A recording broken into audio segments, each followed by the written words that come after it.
What's going on, people, and welcome to another beer review. It's Beer Monster O'Clock, bosh! And today we're going to Japan. It's not very often I review Japanese beers, but I've reviewed a few. And believe it or not, I've not reviewed this. Normally it comes in a really strong silver can. They're kind of famous for being like indestructible, pretty much. But I've never got around to reviewing that, I don't think, possibly. But I see this in Own Bargains. Definitely not reviewed the bottle of it. It's called Sapporo Premium Beer, which is normally a warning. A lot of the time when it says premium on it, it's normally shit. Japanese beer. Yeah, I've tried a few, and to be fair, I think it's an underappreciated country, actually. They make some good beers in Japan from what I've tried.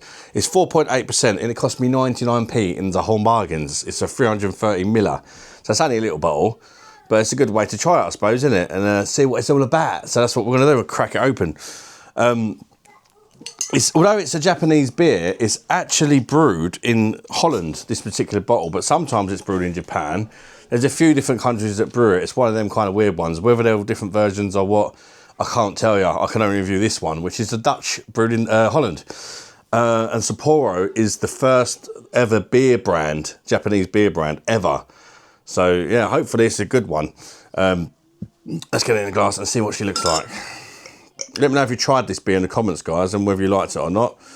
What are your thoughts on it? I'll be interested to know what you guys think. Right, it's a nice kind of pale straw golden colour. Carbonation is going absolutely fucking mental. I mean, it's proper going for it. Look at that. That is going ballistic. It can't wait to get in my belly. Going absolutely nuts. Yeah, it looks pretty nice, doesn't it? Very, very lively carbonation. Decent sized head.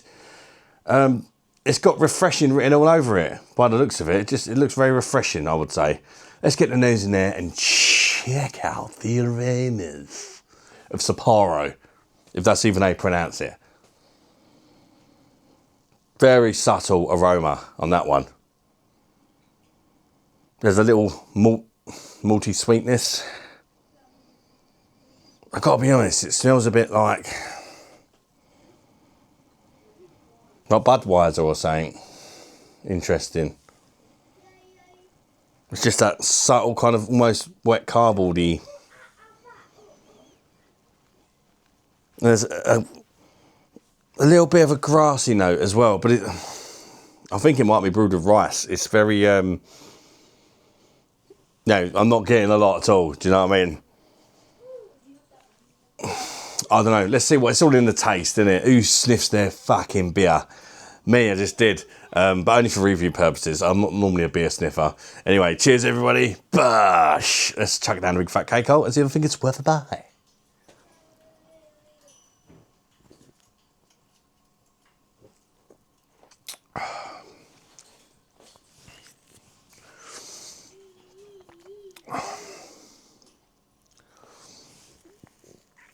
It's better than Budweiser, that's for sure. It did smell a bit like Budweiser, if I'm honest. It's light-bodied. Right, it's an interesting beer. You get different beers that do different purposes for me.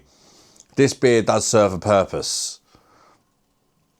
And it ain't to taste like much, but it's refreshing. That's my initial. It's very crisp, it's very refreshing.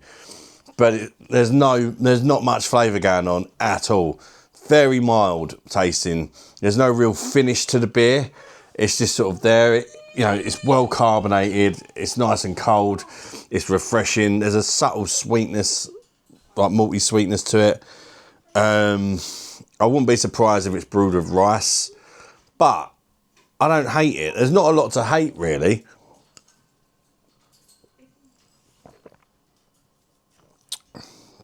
It is refreshing. There's a gnat's cock of a bitterness to it.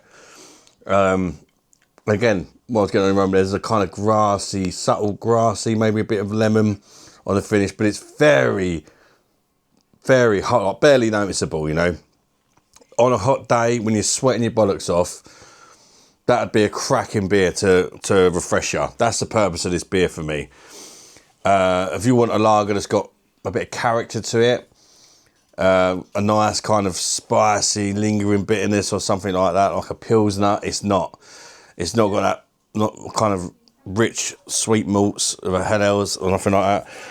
It's just a pretty tasteless, refreshing lager. I'm going to be honest. There's no off taste. There's no arseholes. Always a bonus, isn't it? I'm a bit underwhelmed, but I get it, if that makes sense.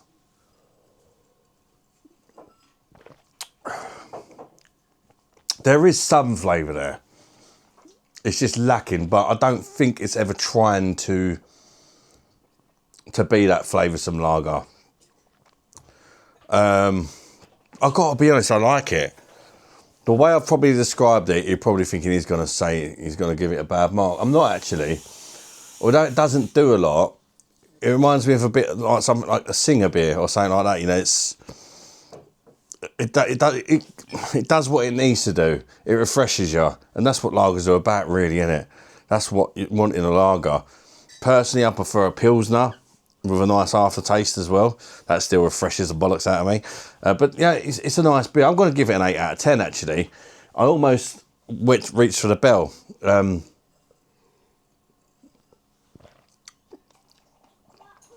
Kind of, if you do something well, sometimes you don't have to overcomplicate shit, do you? And this doesn't overcomplicate anything. But it does what it does well, and that's ultimately, it's refreshing. It is very refreshing. So just for that alone, I'll give it an 8, and it don't taste like arseholes. Quite simple, really, isn't it? Thanks for watching, guys.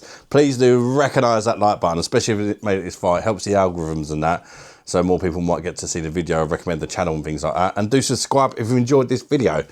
And chat to me in the comments. And to the next one. Bye-bye, darlings. Bosh. Recognise.